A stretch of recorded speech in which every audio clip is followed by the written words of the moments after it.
I used to spend the night in hotel parking lots. What was I gonna do? I ain't had nowhere to stay, so I lived in the car. I had $35. And I said, come on, God, man, I've been trying to make this dream come true. You done left me out here like this. And I was crying so hard that he just said, I didn't like hear a voice or nothing, but he spoke to me, and however he said, if you get up, I'm gonna take you places you ain't never been. Now I was finna quit. So I said, skip it.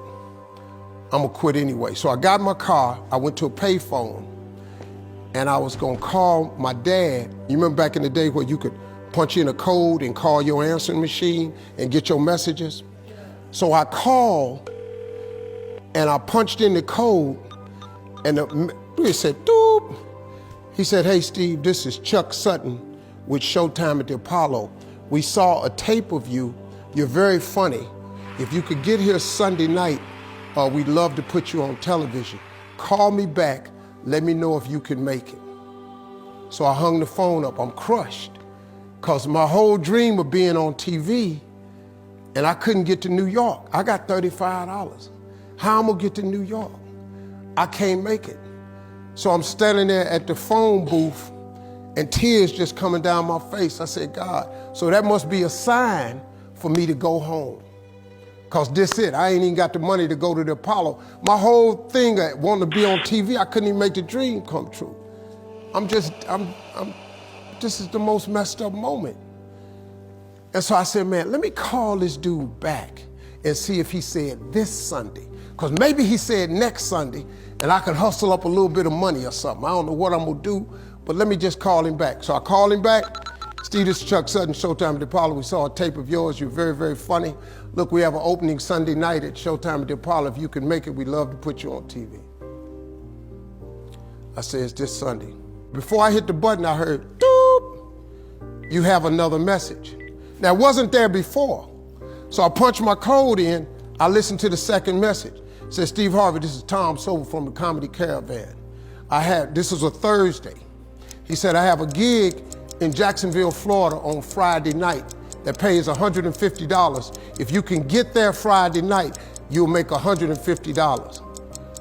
So I called him back and I said, hey Tom, did you get a gig away? He said, no, it's still available. He said, can you get there? I said, I'm in Pensacola, Florida. I'm 3.5 hours away. So I drive to Jacksonville, Florida, and that night I made the 150. The club owner said, man, you funnier than the guy we hired. If you stay tomorrow night, I'm gonna give you another $150. So now I got $300 now. So I get on the phone, I call Chuck Sutton. I say, hey man, is the gig still available at Showtime at the Apollo? He said, yeah, we got one opening left. I said, I'll be there. So I called Eastern Airlines, who used to be open back then. They had a special for $99 going from Jacksonville, Florida to New York round trip. So I parked my car at the airport. I got it.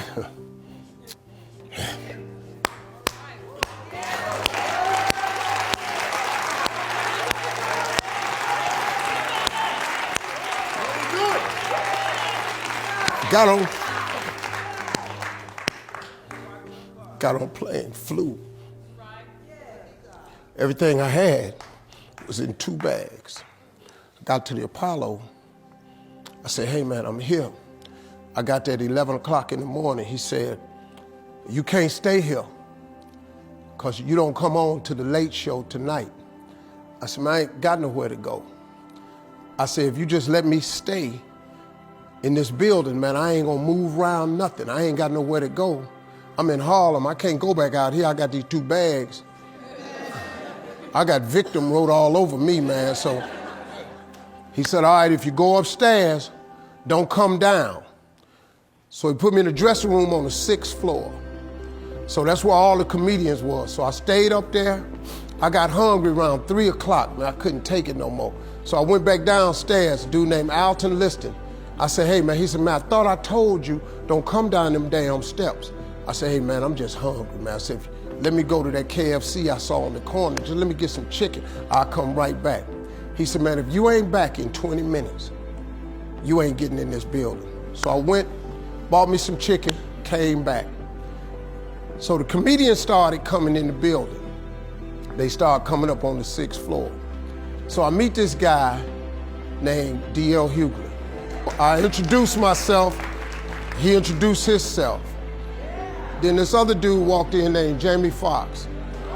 And I introduced myself. We don't know each other, ain't none of us famous. It's 1991, man. They gave everybody the lineup. I was on the last show of the night. I don't go on to 11 at night. I done had this 4 pieces of chicken. I'm starving, man. That chicken done wore off. I'm nervous, man. I'm about to throw up. D.L. Hughley went downstairs. D.L. Hughley got booed off. Jamie Foxx went down there and got booed. They booed Jamie, then Jamie started singing. And then they started clapping. And Jamie had their ass, then he went back to them jokes, and they got his ass. So I'm walking down the steps and I see Jamie sitting on the steps. I said, hey man, hang in there. He said, man, that ain't never happened to me before, man. This is crazy. This Jamie Foxx, man, one of the most talented people in all of comedy. And now, you don't even know how nervous I am, man. I can't even, my breathing is shot because these dudes been booed. So I walk out, I had wrote this joke. Mike Tyson had got in a fight in Harlem with this heavyweight named Mitch Green. Mike Tyson had hit the dude in the eye in the store. Now he was on the news, his eye was swollen. So the joke I wrote was, they was interviewing Mitch Green and he was telling everybody what happened, but his eye took over the interview. And I wrote this joke that his eye started talking and was just, I tell you what happened. The heavyweight champ's fist is coming towards my face. I just said, Lord, Lord, Lord. And I wrote this whole joke about this dude's eyeball talking. And when the punch came, and all this here. The Apollo, man, they went crazy. They lost their mind. I got a standing ovation, man. I walked off stage, man, just started crying. I couldn't believe it. They paid me. I made $750 for being on TV for one night. I'd never made $750 telling jokes in one night.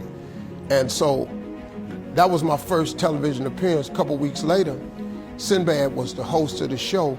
He got this job on Different World. And so he quit. And so Mark Curry became the host. And then Mark Curry got hanging with Mr. Cooper, and he quit. And they came to me and said, would you come back to New York and host amateur night for us to just try you out? Oh, ain't no problem. And so I went to New York, I hosted amateur night, and I was killing. But every time we went to commercial break, I was supposed to let the warm-up act take over like Ruben does. But I knew not to let the warm-up act do that because he would change the attitude of the crowd because the Apollo was a wild place. So I stayed out there. I did the warm-up and the hosting. And I created a bond with that audience. And that's how I got on TV. It was my very first TV show. I hosted Showtime at the Apollo. I ended up being the longest running host in the history of Showtime Apollo. I did that show for 8 years. Nobody ever did it for 8 years. And that was my turn back moment. See, in your life, everybody has a turn back moment. You have a moment where you could go forward or you can give up. But the thing you have to keep in mind before you give up is that if you give up, the guarantee is it will never happen. That's the guarantee of quitting, that it will never happen, no way under the sun. The only way the possibility remains that it can happen is if you never give up no matter what. Because God is always coming. He's never too late. At your worst moment, look man, when they told me I had to be in New York, I saw no way I could get there. But that God though, he make the phone ring. I end up in Florida, I make $300. Then I go to New York, I make $750. Almost got $1,000 out of nowhere. That's what happened to me. That was my my moment of never giving up, that's when I first learned that faith was everything, that you have to remain faithful.